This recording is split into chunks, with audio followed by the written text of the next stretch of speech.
A normal strategy in these kind of positions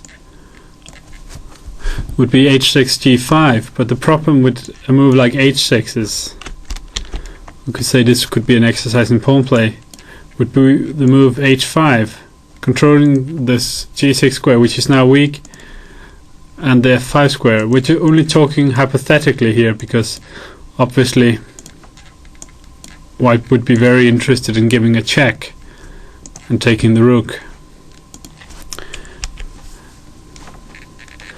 However, if we look at the pieces, what they're doing, the knight on c7 is protecting e6. It's not a perfect job, but there's nothing much more it can do.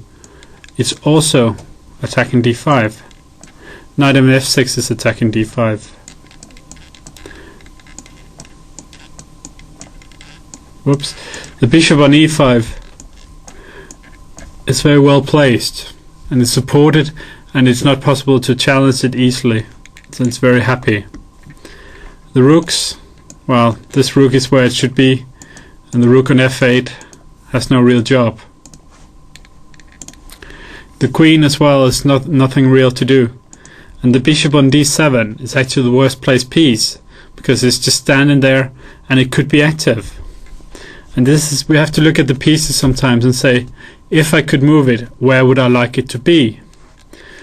And there Romeo Holmes come up with two answers, which he both get fulfilled both of in this game, more or less.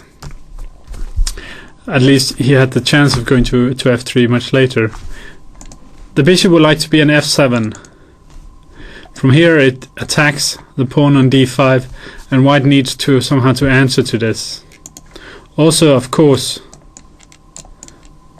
it would like to come to f3, and we already see the route. Therefore, black played bishop e8,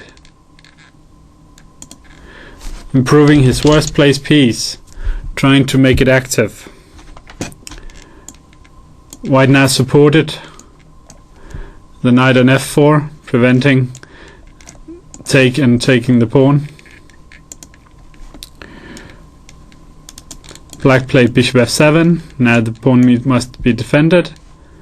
And now after h6, h5 and knight g6 are both defended now. We see that white is weakest on f3 and d5. These squares are very important for black thinking, and black would be weak on g6 if you played h6. So also this move is very important for black thinking about how to organize his pieces.